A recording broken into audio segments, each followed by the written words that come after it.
Hey everybody, it's Robert coming to you with another adventure into history. I'm out here with Cecil, our friend Jesse's out here with us off camera. And we are at the old Mount Vernon Church Cemetery. And the Mount Vernon Church used to be here. It was one of the oldest, or the oldest, church in Schley County. And the craziest thing is that this church building was stolen. You know more about that, Cecil? I heard it was taken piece by piece and used in somebody's house up near Atlanta, is what I heard.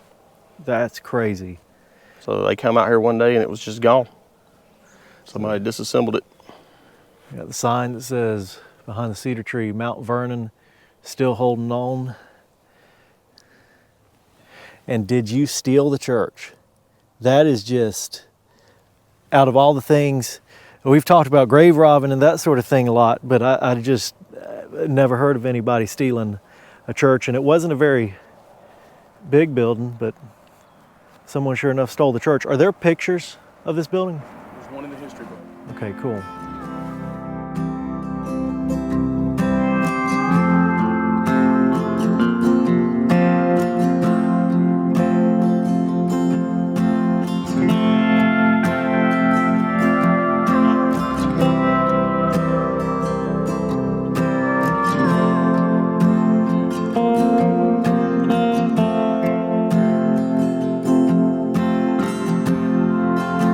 So that's pretty crazy. And then there's a cemetery. The Oliver family right up the hill here. This gentleman was born in 1860 and served in the Confederate States Cavalry. So he would have been a very old man to be in the saddle even by today's standards, let alone by standards set then.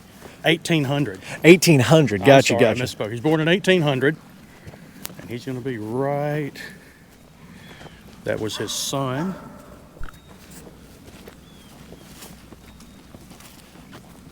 Right here. William H. Oliver, born in 1800. William H. Oliver, Private McKinney's Company, 1st Georgia Cavalry, Confederate States Army, 1800 to 1867. So he didn't live too long after the war either. So he'd have been 60, 65 when the war was over. Yeah. And then there's George William Oliver, Private Company D, 12th Georgia Infantry, Confederate States Army. He was born December 3rd, 1846, and died December 15th, 1882. I'm assuming that this is probably his son beside him here too. Yeah, this is the whole family plot here. And there's John Oliver, Private Company A, 10th Georgia Infantry, Confederate States Army. He was born December 25th, 1829, and died March 25th, 1863. Do you know if he died in the war? Yes, sir. I'd have to research that further to see what particular battle he was in March of 1863. And Joseph Benjamin Oliver, Private Company A, 10th Georgia Infantry, Confederate States Army, 1838 to 1880. This is Catherine E., wife of J.T. Oliver, born 1837, died November 18th, 1909, aged 72 years, 5 months, and 8 days. It says, Mother, return unto thy rest. O joy, soul for the heart. O my soul for the... Man, I cannot read this today.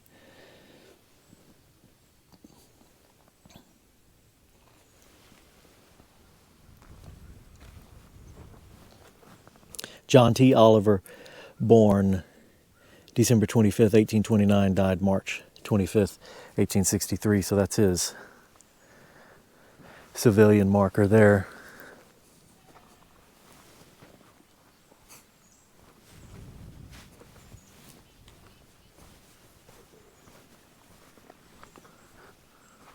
It's another wooden headstone. I've seen a few of these lately. Wooden headstone and a very old brick right here. Now this is that old, what we often call like plantation era brick, made out of the local dirt on the plantations.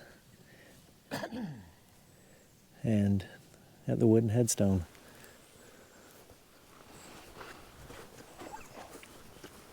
All right, this is the Payne family plot. Pollard Plain was buried near his home site across the highway from here in the Larkin Family Cemetery. Sometimes it was called Popular Place Cemetery.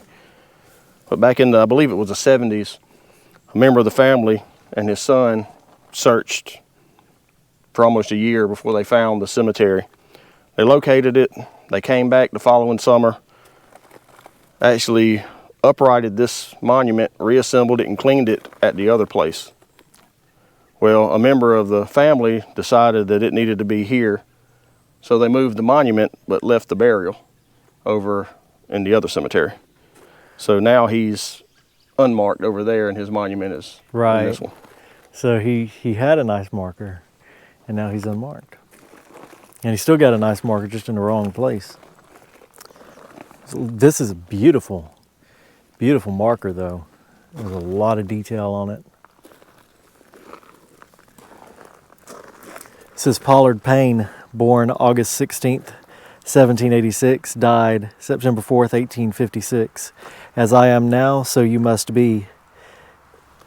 Therefore, prepare to follow me. And it's got a maker's mark on it, too. It says, never seen this one before.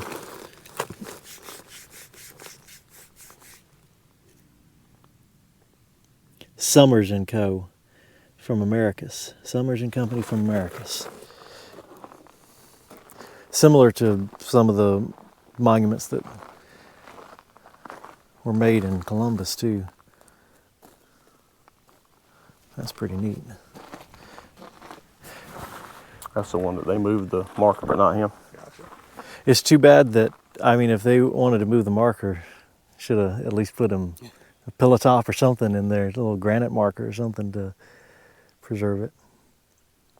So you know anything else about any of the other ones in here? There's another Oliver over here. His headstone was a VA issued. He served in the Indian Wars. Oh, really?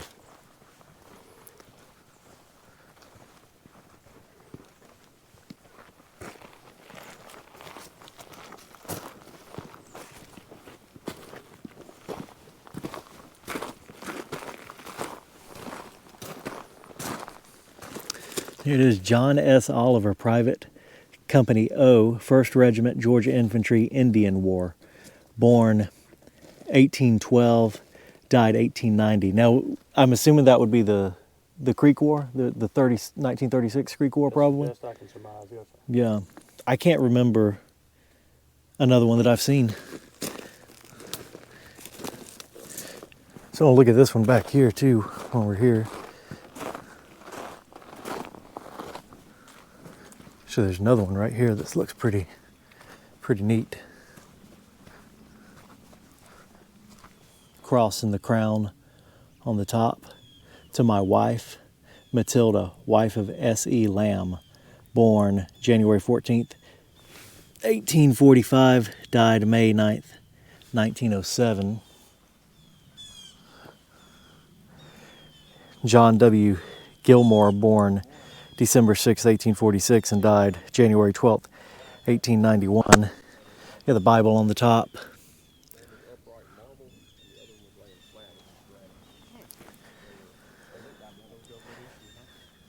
Do y'all have any idea what this would have been for? It's been a mystery to me. Yeah. It's if it was just one, I think, but going across the grave, that's interesting. Unless it was some kind of base for an arbor or something. Yeah. Then back here, we got this cool double stone. There's one of these concrete markers. We've been seeing a lot of these lately. Down here, these are pretty common. Marion, Schley County, in memory of, always hard to read, Hickson, born October 21st, 18...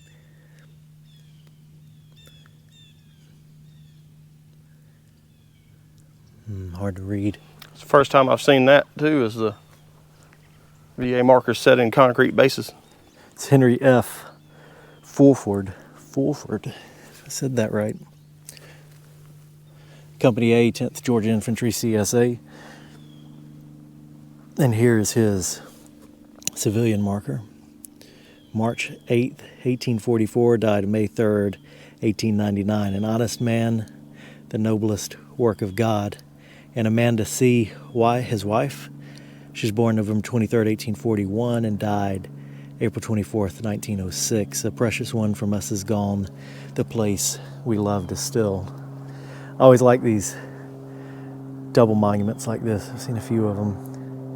And I think this should actually be at the top here.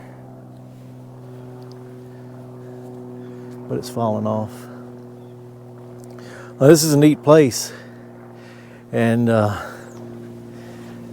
think the most incredible thing about this cemetery is the fact that the church was stolen.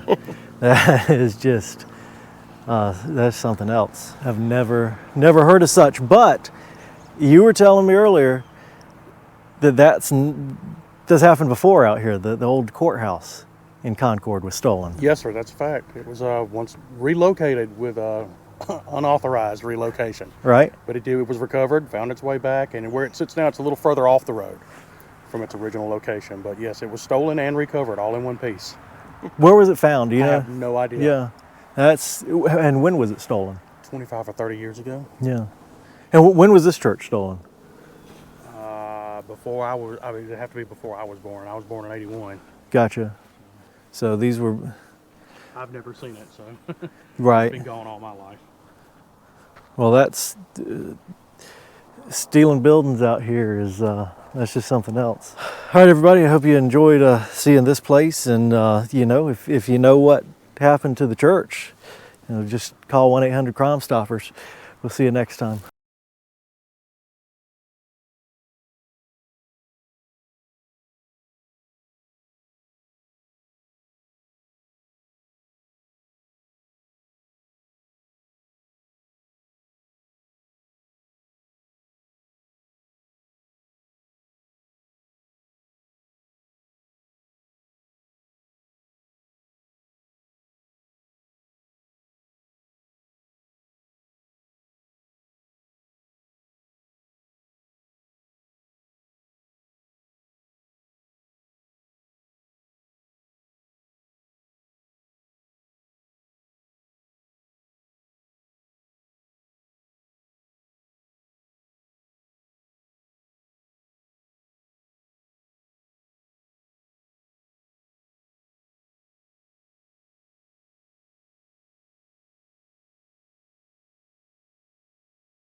That's that one in its original spot.